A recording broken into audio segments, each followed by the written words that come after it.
अखंड भारत मतलब undivided India का कॉन्सेप्ट कुछ लोगों को बहुत अपीलिंग लगता है।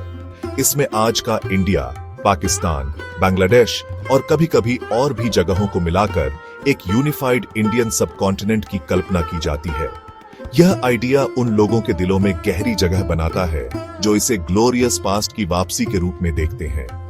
लेकिन क्या ऐसा सपना सच हो सकता है? अखंड भारत के हिस्टोरिकल और कल्चरल अंडरपिनिंग्स क्या है? यह ऐसे इन सवालों में जाएगा, इस कॉम्प्लेक्स और ऑफ्टन कंट्रोवर्शियल टॉपिक के मल्टीफेसेटेड पहलुओं को एक्सप्लोर करेगा।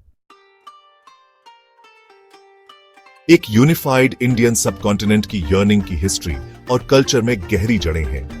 पुराणों जैसे प्राचीन हिंदू स्क्रिप्चर्स और महाभारत जैसे एपिक्स उस समय को दर्शाते हैं जब इस क्षेत्र पर भरत और अशोक जैसे शक्तिशाली सम्राटों का शासन था। ये नैरेटिव्स हालांकि अक्सर मिथोलॉजाइज्ड होते हैं, एक शेयर्ड कल्चरल मेमोरी में योगदान करते हैं जो मॉडर्न पॉलिटिकल बाउंड्रीज से परे है।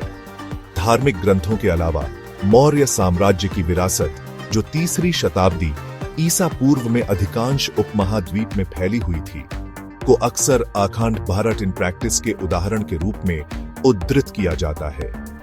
मुगल साम्राज्य को भी उसके मुस्लिम शासकों के बावजूद कुछ लोग रिलेटिव यूनिटी और कल्चरल एक्सचेंज के दौर के रूप में देखते हैं। ये हिस्टोरिकल एग्जाम्पल्स इस विश्वास को बढ़ावा देते हैं कि एक यूनिफाइड सबकॉन्टिनेंट केवल एक सपना नहीं है, बल्कि एक शेयर्ड पास्ट का रिफ्लेक्शन है। हालांकि यह स्वीकार करना जरूरी है कि इंडियन सबकॉन्टिनेंट का इतिहास डाइवर्सिटी, फ्रैगमेंटेशन और कॉन्फ्लिक्ट का भी रहा है।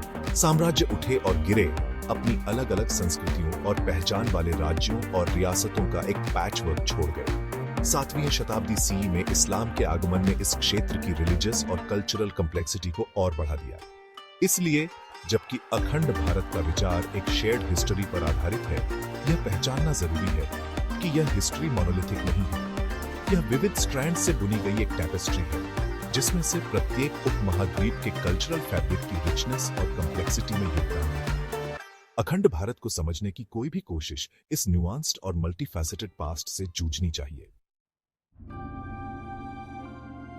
हिंदुत्व आइडियोलॉजी के उदय ने इंडिया के पॉलिटिकल लैंडस्केप को काफी प्रभावित किया है।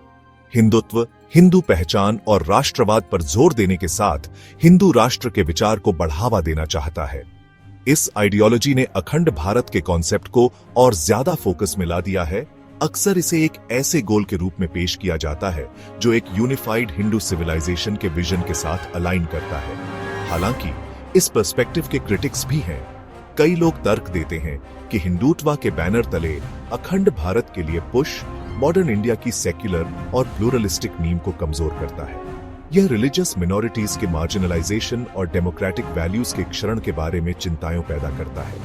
इसलिए अखंड भारत पर बहस सिर्फ जियोग्राफी या हिस्ट्री के बारे में नहीं है, यह उस सोसाइटी और गवर्नेंस के बारे में भी है जिसकी लोग फ्यूचर के लिए कल्पना करते हैं।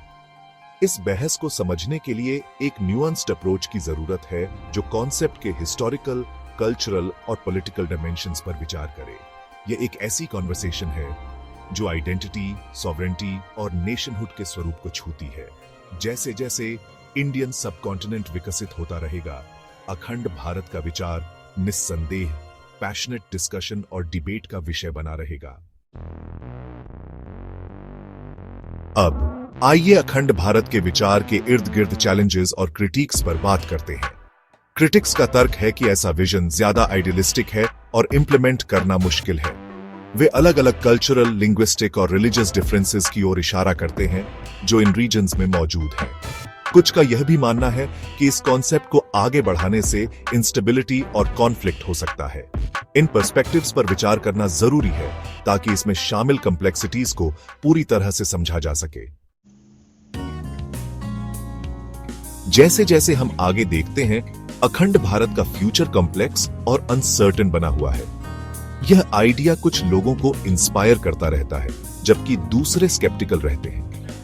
पॉलिटिकल, सोशल और इकोनॉमिक लैंडस्केप्स हमेशा बदलते रहते हैं और केवल समय ही बताएगा कि यह विजन कैसे इवॉल्व होता है। हालांकि यह स्पष्ट है कि अखंड भारत के आसपास की बहस बनी रहेगी और आने वाले वर्षों तक इस क्षेत्र में डिस्कशंस और पॉलिसीज को शेप करेगी।